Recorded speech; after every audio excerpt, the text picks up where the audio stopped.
एक समय की बात है। एक गांव में रोशन और रमेश नाम के दो दोस्त थे। पूरा गांव उनके दोस्ती की बहुत तारीफ करता था। दोनों बचपन से ही साथ रहते थे। हर कोई उन्हें भाई समझता था। जब भी रमेश कुछ गलत करता तो रोशन उसकी मदद करता। एक दिन रमेश भागता हुआ रोशन के पास जाता है। अरे अरे, क्या हुआ रमेश भाई? तुम क्यों भाग रहे हो? क्या तुम्हारे खेत में कोई जानवर आ गया है? अरे नहीं रोशन, मैं तो तुम्हें एक खुशखबरी बताने आया हूँ। मेरी नौकरी लग गई है। अरे वाह भाई, ये तो बहुत खुशी की बात है। मैं बहुत खुश हूँ। लेकिन रोशन, मेरी नौकरी शहर में लगी है। मुझे वहाँ जाना होगा। रमेश की बात सुनकर रोशन थोड़ा उदास हो जाता है।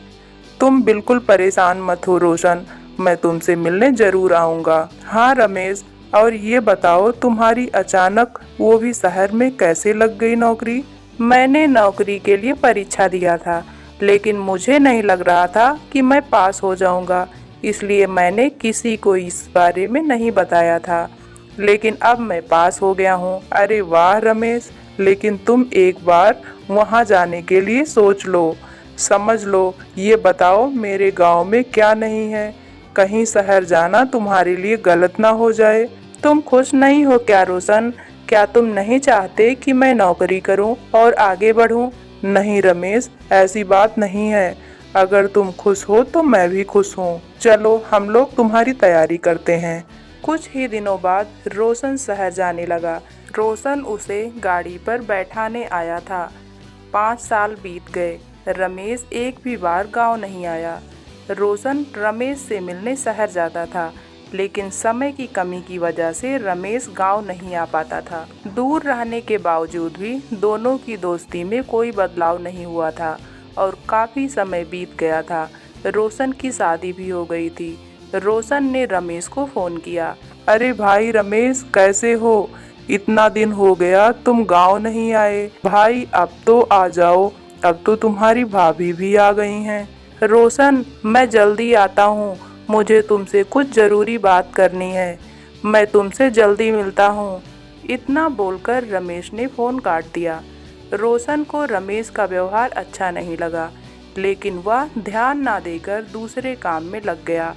उसने अपने पत्नी को अंदर बुलाया और उससे कहा, मैंने तुम्हें बताया था ना कि मेरा एक दोस्त है रमेश, वो गांव आने वाला है। हाँ, मैंने आपसे सुना है उनके बारे में। अच्छा है, आ जाए, मैं भी उनसे मिल लूंगी। और चलिए खाना खा लीजिए और सो जाइए। इसके बाद तीसरे दिन ही रोशन का दरवाज़ा कोई खटखटाता है। रोशन घर पर नहीं था। दरवाज़ा उसकी पत्नी ने खोला। सामने रमेश खड़ा था। रमेश की हालत ठीक नहीं थी। जी, आप कौन? मैं रमेश, रोशन का दोस्त। अच्छा जी, अंदर आइए। मैंने आपके बारे में बहुत सुना है। रोशन जी बस आ ही रहे होंगे। रमेश जाकर एक किनारे बैठ गया और नीलम उसके लिए पानी लेने गई। थोड़ी ही देर में रोशन भी वहां आ गया। वह रमेश को देखकर बहुत खुश हुआ। अरे भाई, तुम आ गए। और ये बताओ तुम ऐसे कैसे हो गए? और तुम कुछ बोल क्यों नहीं रहे हो? क्या हुआ? और तुमने उस दिन फ़ोन भी बहुत जल्दी काट दिया। रोशन बात करता रहता है, लेकिन रमेश कुछ भी नहीं बोलता और वो अपना रूप बदल लेता है और वो भूत के रूप में आ जाता है। उसका रूप बहुत डरावना होता है। रमेश और नीलम उसे देखकर डर गए। अरे अरे, ये क्या है? जी, आपका दोस्त भूत है। ये तो हम लोगों को मार डालेगा। अरे चुप हो जाओ नीलम, मुझे उससे बात करने दो। रमेश, ये क्या हो गया है? हाँ मेरे दोस्त, मैं मर चुका हूँ और भूत बन गया हूँ। भूत? लेकिन ये सब कैसे हुआ? मुझे सच बताओ। ये 3 दिन पहले की बात है। रमेश, मैं काम खत्म करके घर के लिए निकल रहा था। ऑफिस में उस समय कोई भी नहीं था। उस समय मेरी मालिक की बेटी पायल मेरे सामने आकर खड़ी हो गई। हाँ पायल जी, सारा काम हो गया और अब मैं घर के लिए निकल रहा हूँ।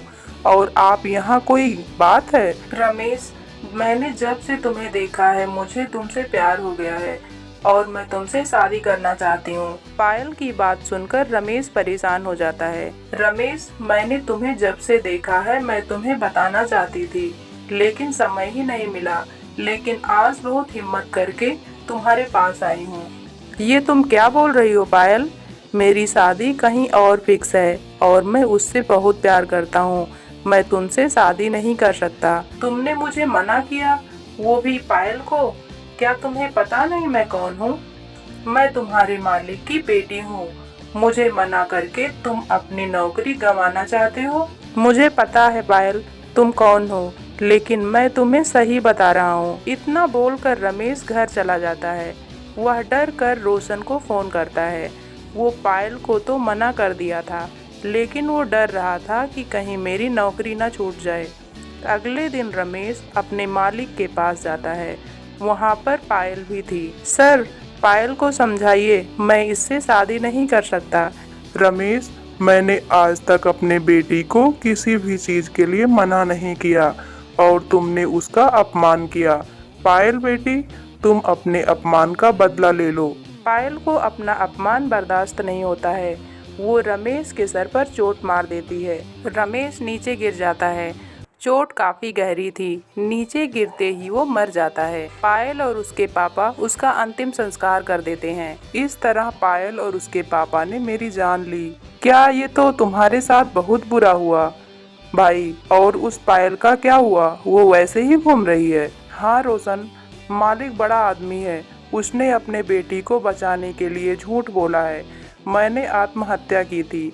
मेरे ऑफिस में सबको यही पता है। कोई बात नहीं रमेश, मैं इसका बदला जरूर लूंगा। रोशन भूत के साथ शहर के लिए निकल जाता है। ऑफिस पहुंचकर रमेश रोशन को वो जगह दिखाता है जहां उसकी जान गई थी।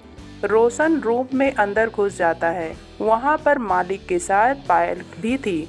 वे दोनों आपस में कुछ बातें कर रहे थे। अरे, कौन हो तुम दोनों और अंदर कहाँ चले आ रहे हो? हम जानते हैं कि तुम दोनों ने हमारे दोस्त रमेश को कैसे मारा।